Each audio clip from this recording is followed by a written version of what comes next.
saludo profesor, cordial saludo espectadores de este video. Mi nombre es Javier Villalobos y les voy a exponer los pares craneales. Pues anteponiéndonos a lo que corresponde a pares craneales hay que saber la definición de qué es un nervio.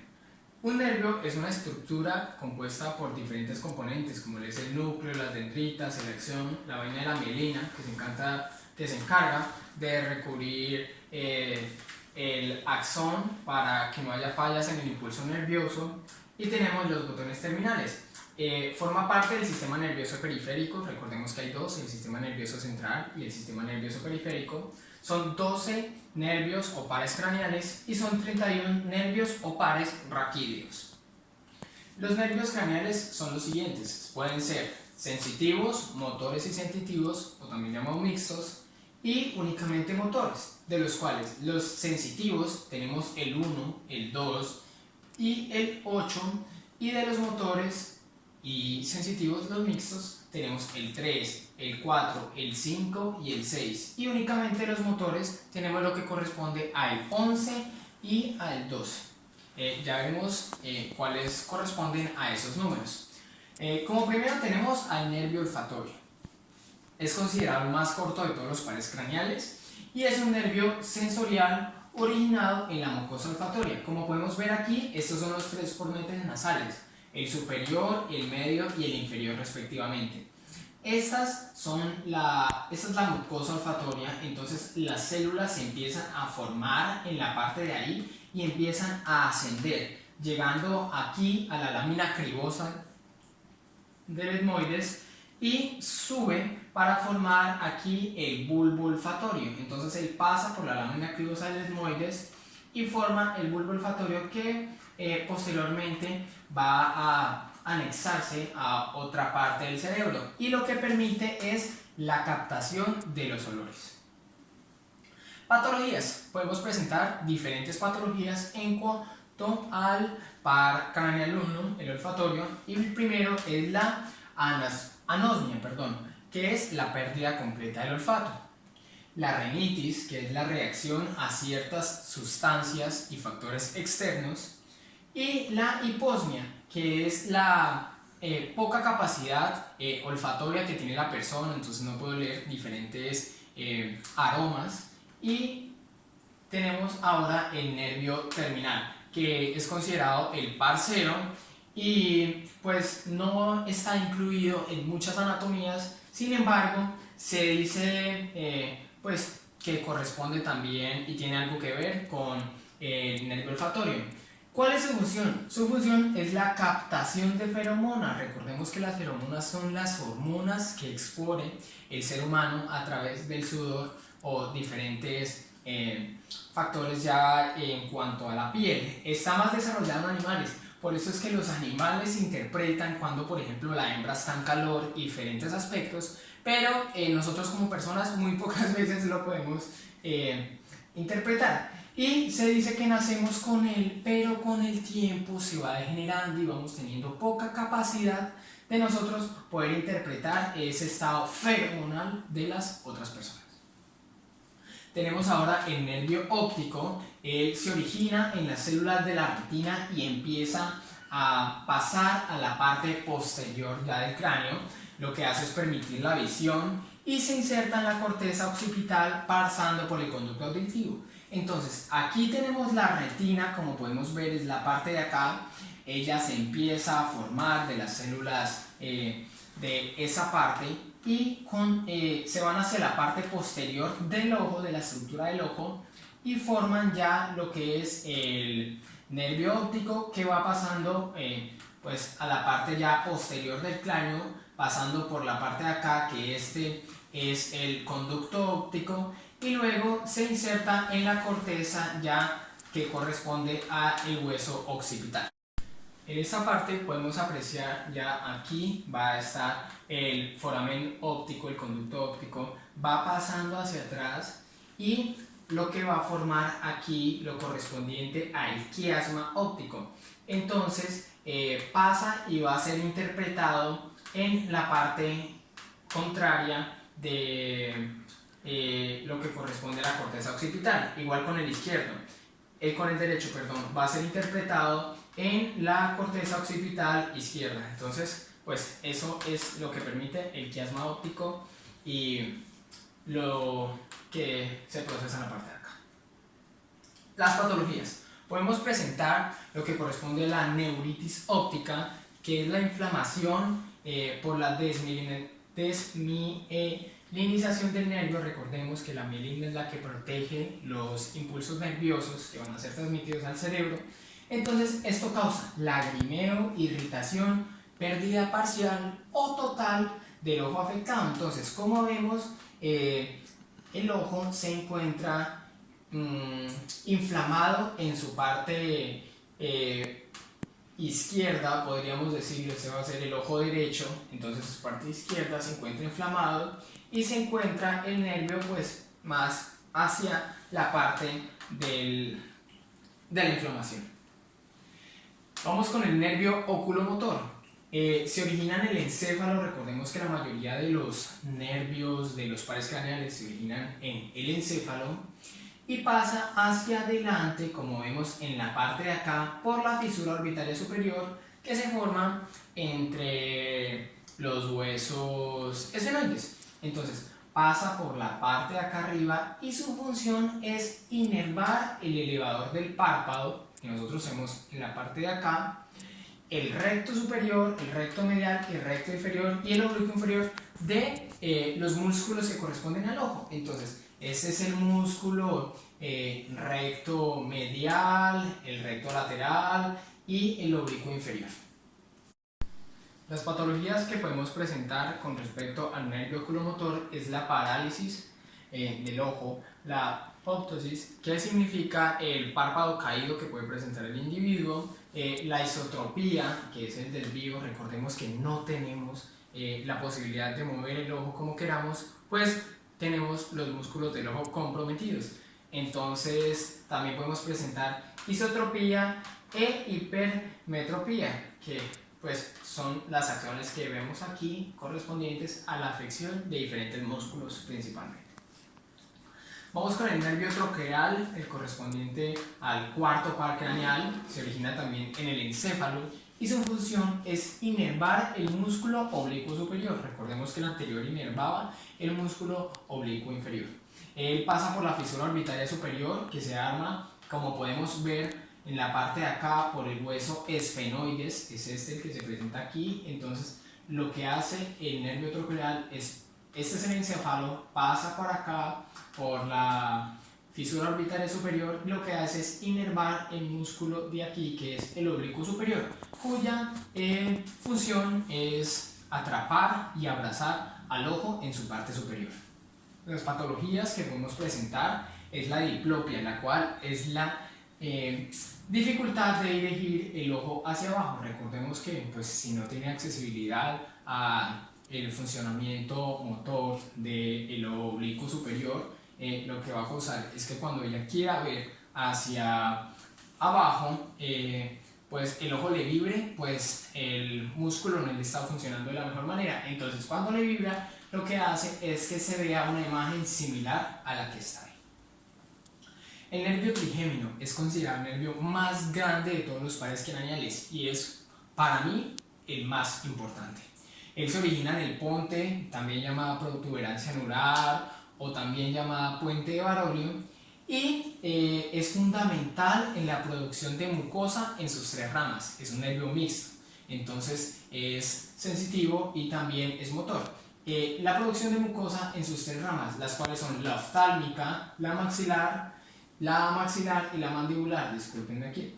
Entonces el B es correspondiente a el número romano del 5, entonces 5.1, 5.2 y 5.3.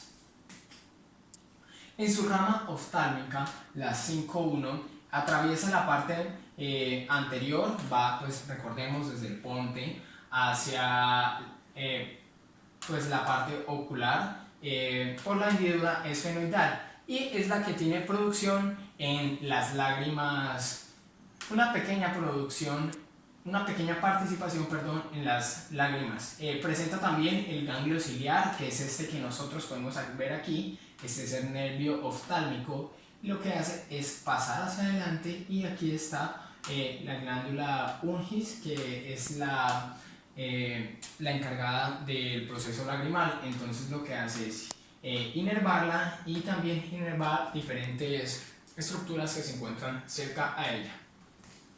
Tenemos la B2, la rama maxilar, que es la que pasa por el agujero redondo hacia su parte anterior. Recordemos, desde el ponte hacia esa parte anterior. Lo que hace es, después de pasar por el agujero redondo, pasa por el foramen infraorbitario, que está ubicado en la parte de acá. Incluso lo podemos palpar si somos suficientemente exactos en cuanto a su ubicación. Su función es sensitiva y lo que hace es inervar las encías, todo lo que corresponde a la parte de acá. Recordemos, el hueso maxilar, y él se anastomosa varias veces con la función de poder inervar también los alvéolos de los dientes. Recordemos que los alvéolos son la parte alveolar, es la parte que le da origen a los dientes como tal. Entonces, como vemos aquí, él se anastomosa y le brinda una sensación, le brinda la capacidad sensitiva a los alvéolos dentales. Como vemos, pasa, pues acá en la parte interna no lo podemos interpretar, por el foramen infraorbitario, y su función es la alveolar, y también un poco de lo que corresponde a la nariz en conjunto con el cartílago que presenta aquí la parte nasal. Vamos con el 5.3, que es el mandibular. Pasa hacia adelante por el foramen mandibular, el que conocemos, es este que podemos ver aquí. En sí, el nervio petroso pterygopalatino pasa por la lengua, es el que podemos ver aquí. Este es el conducto auditivo externo. Entonces él va desde ahí, un proceso de anastomosis, también junto con el proceso de anastomosis que se presenta aquí directamente desde el ganglio trigémino, y la función es inervar sensitivamente a la lengua. Entonces él también tiene mucha participación en lo que corresponde a la sensación del gusto. Pasa por el foramen metoniano, como les dije anteriormente, y aporta la producción de saliva. Entonces él también es importante en eso, ya que inerva las glándulas parótidas y otras glándulas que también son importantes en la producción de saliva. Aparte de eso, también tiene la función alveolar del nervio de la rama maxilar, que es ya la bifurcación para poder dar sensación a lo que corresponde a los alvéolos de la parte mandibular. Las patologías son múltiples, ya recordamos que es el nervio más grande, entonces puede presentar diferentes patologías. Una es la neuralgia del trigémino, que es un dolor orofacial unilateral. Orofacial significa que es concentrado en una parte, tanto o de la boca como de lo que corresponde al rostro, y es considerado por los pacientes que padecen de esto como uno de los dolores más fuertes que puede experimentar el ser humano. Entonces, algo que es importante ahí es que dicen que es como si los atravesara un rayo, como un picahielo, y lo describen de una manera que es pues bastante considerable con lo doloroso que puede ser la neuralgia del trigémino. El nervio abducen se origina en el encéfalo. Recordemos que la mayoría se origina en la parte del encéfalo, atraviesa la fisura orbitaria superior, la que se forma gracias al esfenoides, y no da ramos colaterales porque él va a únicamente su punto fijo, el cual es inervar el músculo recto lateral. Entonces, como lo podemos ver aquí, va el nervio abducen, y inerva el músculo recto lateral. La patología, al no tener control del músculo, también podemos presentar diplopia, que es la visión doble, nosotros querer ver al lado contrario. Entonces, si es el lateral, es el de aquí, cuando queramos ver hacia el lado de allá o hacia el lado de allá, porque también se presenta en la parte de acá. Entonces no vamos a tener control de eso y vamos a sufrir de diplopia, que es la visión doble que expuse anteriormente. El nervio facial. El nervio facial es un nervio mixto constituido por una raíz medial, que es la raíz motora, y por la lateral, que hace parte pues, de la sensitiva. Atraviesa la fosa craneal posterior, el conducto auditivo interno, el foramen estilomastoideo y la glándula parótida, a fin de abarcar todo lo que corresponde a estos ramos de la parte facial y también un poco la parte auricular también. Entonces, como podemos ver, atraviesa el foramen estilomastoideo y lo que hace es inervar hasta la parte de acá, miren, los procesos de anastomosis que se presentan. El CAI es el conducto auditivo interno y algo muy importante del nervio facial es el ganglio geniculado, el cual pues es la concentración que permite que los diferentes nervios, subnervios, ramas colaterales del nervio facial, pues logren recubrir bastante superficie en cuanto a lo que corresponde al rostro y la parte incluso auricular del cráneo. Como podemos ver, sí tiene bastantes ramos colaterales y también tiene ramos terminales, perdón. Tiene como ramos colaterales el nervio petroso mayor, el nervio estapedio, el nervio cuerda del tímpano, el nervio auricular posterior, el ramo lingual y el ramo digástrico. Y como ramos terminales tenemos la porción superior y la porción inferior. Las patologías que podemos presentar con respecto a el par craneal 7, el facial, son la parálisis facial, que es cuando la mitad del rostro, dependiendo, pues puede ser derecho o izquierdo, no tenemos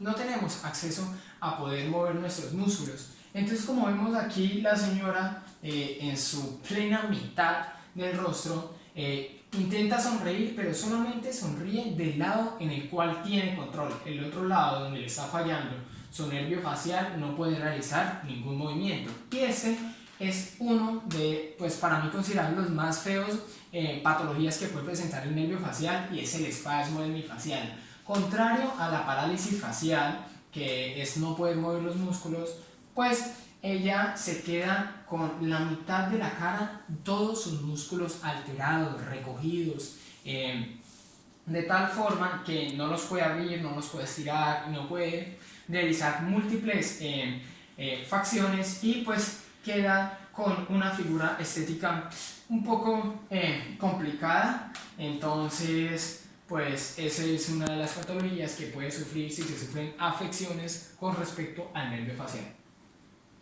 Tenemos el nervio vestibulococlear, el cual es el par craneal número 8 y se origina en el oído interno. Él tampoco se origina en alguna parte de pues, el encéfalo o esos, sino que va directamente por las células de aquí del oído interno. Como dije, es la parte de acá. Entonces esas células van de ahí y pasan a la parte interior del cráneo y lo que hacen es ir hasta el bulbo raquídeo. Entonces no es que se origine en el bulbo y vaya hasta el oído interno, sino que por sus células del oído interno va hasta el bulbo raquídeo. Su función y su acción es permitir la audición y el equilibrio. Recordemos que estos dos aspectos van muy de la mano, puesto que si nosotros tenemos fallas en la audición, tenemos fallas en el equilibrio, no nos podemos poner, pues por decirlo así, en una pierna, no podemos andar en bicicleta, andar en moto, y vamos a sufrir múltiples afecciones con respecto a eso.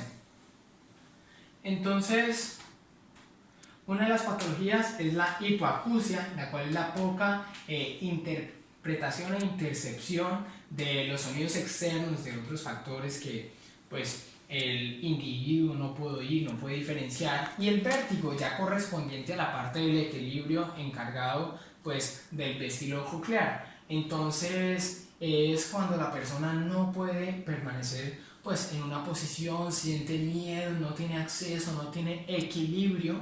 Entonces es un padecimiento que lo considero yo bastante molesto pues a la hora también de dormir y diferentes aspectos hasta de la vida cotidiana. Tenemos el nervio glosofaríngeo, el cual es el par número 9. Es un nervio mixto y se origina en el bulbo raquídeo. En su parte sensorial participa en lo que corresponde al gusto, en la parte de la lengua, y en su motor corresponde a la faringe. Entonces, su acción motora contribuye al tiempo faríngeo de la deglución. Es la acción que nosotros podemos ejercer de degluir, en este caso saliva, y la acción sensitiva es la que le permite interpretar diferentes sabores que se encuentran teniendo acceso a la lengua, y la sensorial es la que se encarga ya de transmitir las sensaciones gustativas hacia las papilas. Como podemos ver aquí, estos son los ramos faríngeos que se encargan de inervar hasta la amígdala presente en la parte de acá y una parte de la lengua, y esa parte de la lengua es también la encargada de de su parte sensorial. Esta es la parte motora y esta es la parte sensorial que nos permiten interpretar los sabores. El nervio vago para mí es también uno de los nervios más importantes. Entre el vago y el trigémino son los dos más importantes para mí. Es un nervio mixto, recordemos, tanto motor como sensitivo, que sale del cráneo por el foramen yugular y suministra ramas para el corazón, los bronquios y los pulmones. Inerva también el estómago, el esófago y el tracto intestinal. Entonces, mientras los demás lo que hacen es inervar toda la parte del cráneo, este nervio vago sale del cráneo y lo que hace es inervar, baja por acá, por la parte de acá, va bajando, va bajando, va bajando, como podemos ver aquí. Este es el foramen yugular. Entonces lo que hace es bajar, bajar, bajar, bajar, bajar, bajar, y hasta la parte de acá. Es inversamente a lo que se le dice en vago, tiene múltiples acciones y inerva los órganos viscerales, los cuales están cerca de él. Las patologías son múltiples, ya que es un nervio bastante grande y bastante importante. Tenemos que la colitis, que es la inflamación del intestino grueso. Tenemos la gastritis, que es una inflamación en la mucosa gástrica.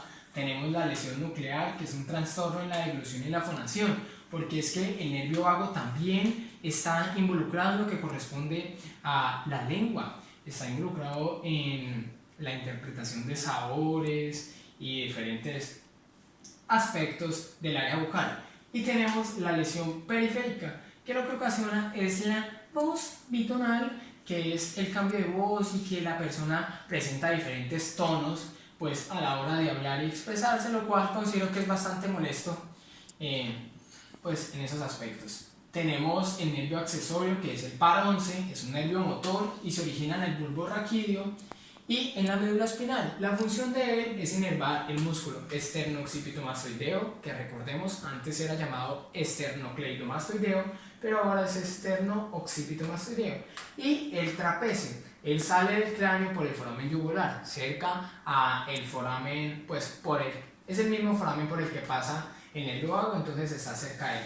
Como podemos verlo aquí, el nervio accesorio sale desde ahí, pasa por aquí, a este nivel prácticamente estaría lo que corresponde al foramen yugular y baja hasta el músculo trapecio, y en ese trayecto hay un proceso de anastomosis que lo que hace es inervar el músculo esternocipitomastoideo.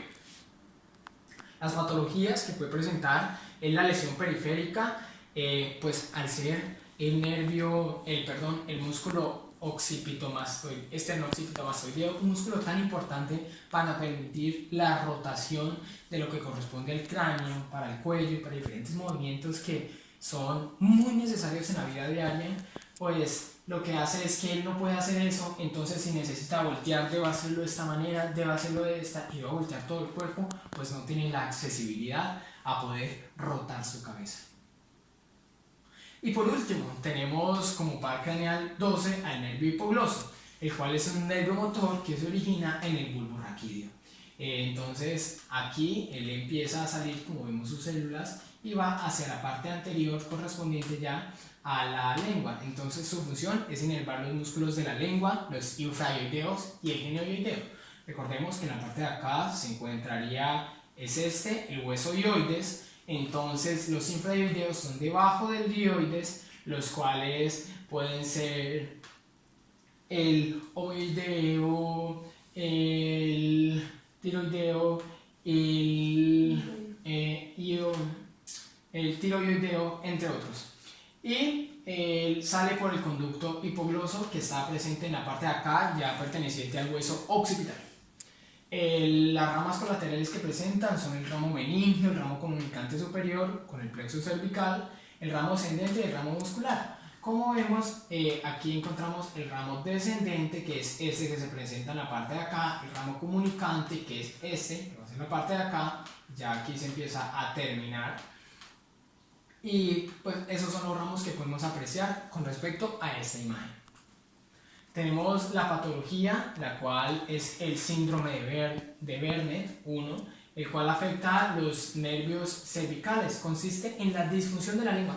Entonces nosotros, al no tener esa acción motora en la lengua, no podríamos hablar, tendríamos múltiples afecciones con respecto a eso, no podríamos sacar la lengua y no tendríamos pues una vida diaria, cotidiana, cómoda, pues porque no tendríamos accesibilidad a la lengua como músculo.